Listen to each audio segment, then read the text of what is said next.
हरिओम, ओमानंद में, ओम शांति में, ओम ज्ञान में आप सभी दर्शकों का हमारे चैनल पर स्वागत है। आज हम लोग बीएड थर्ड सेमेस्टर के अंतर्गत कुसमायोजित बालक की शिक्षा व्यवस्था कैसा हो कि वह समायोजित हो जाए समाज में, यानी समाज में वह सर्वाइव कर जाए, यानी समाज के अनुरूप अपने योगदान को या अपने व्यवहार को ढाल सके, उसके विषय में हम लोग अध्ययन करेंगे। तो कुसमायोजित बालक जो सामान्यतः किसी भावना के कारण से, संवेग के कारण से, या कोई आर्थिक समस्या के कारण से, या अन्य परिस्थितियों के कारण से जो समाज के अनुरूप व्यवहार नहीं कर पा रहा है, समाज में उसे रहने पे तकलीफ़ होती है या समाज से वो कटना चाहता है, तो ऐसे बालकों को शिक्षा व्यवस्था देते समय निम्न बातों का ध्यान में रखना आवश्यक होता है। अगर हम निम्न बातों की बात करें तो पहला है ध्यान एवं नियंत्रण। अध्यापक को चाहिए कि जिस कारण से वह बालक समाज से कट रहा है, या लोगों से वह अपमानित हो रहा है, या लोगों से वह भाग रहा है, उन बातों को ध्यान में रखे और ध्यान में रखते हुए उसकी उस कमी को नियंत्रित करने का प्रयास करे, समझा करके, अन्य बालकों से वैसी परिस्थिति या वैसा व्यवहार करा के, समाज में या घर के लोगों को निर्देश दे करके ऐसे बालकों को के अंदर वो जो कमी है उसको कोई उजागर न करे, कोई चिढ़ाए न उसको, बल्कि नियंत्रित करने हेतु आवश्यक परिस्थितियों का वो निर्माण करे। अध्यापक इस सब बातों को ध्यान में रखते हुए कक्ष में पढ़ाए, यानी कि उसकी जो कमी है उसको कमी को घटाने का प्रयास करे। ऐसे ढंग का व्यवहार अध्यापक का कक्ष में होना चाहिए, विद्यार्थियों से भी कराना चाहिए और उसके घर वालों से भी सहयोग लेना चाहिए, ताकि उसकी उस कमी को कम किया जा सके, नियंत्रित किया जा सके। इस ढंग से शिक्षा व्यवस्था या शैक्षणिक गतिविधियों में उसके संग व्यवहार किया जाना चाहिए। दूसरा है कुशल शिक्षण एवं प्रशिक्षण। अध्यापक को क्या करना चाहिए कि बहुत कुशलता के संग, चतुराई के संग विषय वस्तु को समझाने का प्रयास करना चाहिए या पढ़ाना चाहिए, और आवश्यकता अनुसार ऐसे बालकों को पढ़ाने के लिए समय समय पर उसे प्रशिक्षण भी लेना चाहिए, ताकि कुसमायोजित बालक जिस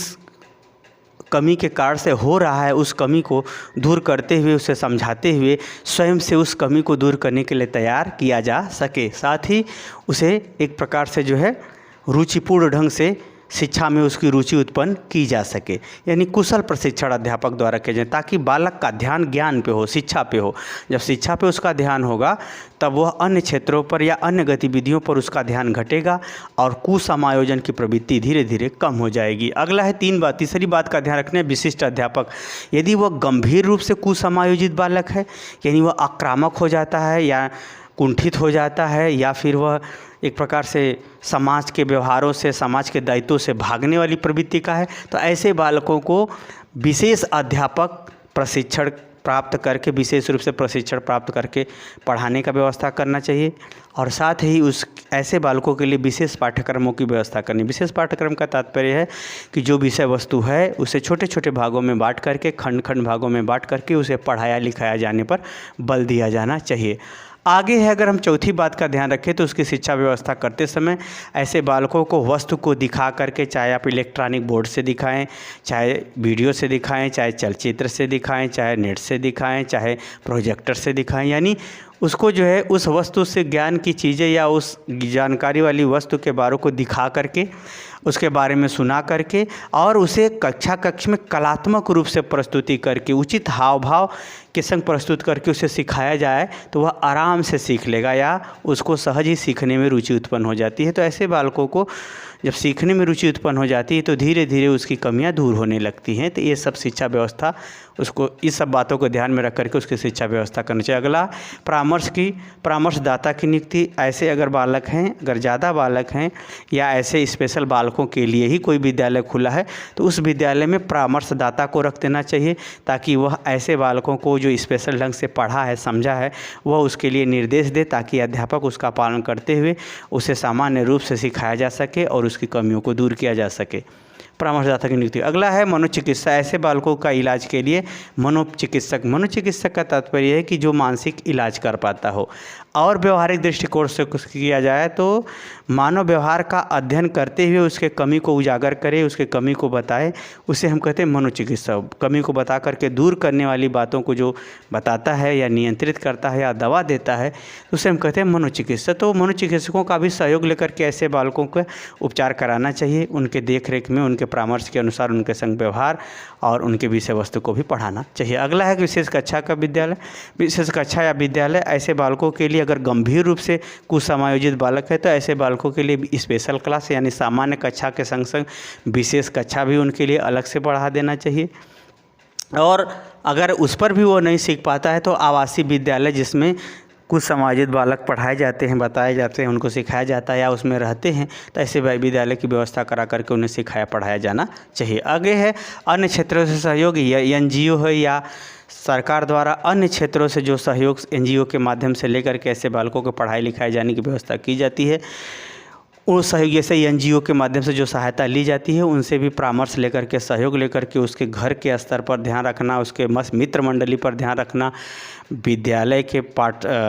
कक्ष में ध्यान रखना और विद्यालय में होने वाले उसके व्यवहारों के संग ध्यान रखते हुए विभिन्न लोगों से सहयोग लेते हुए उसे सुधारने की प्रवृत्तियों को बढ़ावा देना चाहिए, उसे सुधारने की प्रवृत्तियों को बढ़ाना चाहिए, ताकि ऐसे बालक जो है समाज में सामान्य रूप से समाज के अनुरूप व्यवहार कर सके।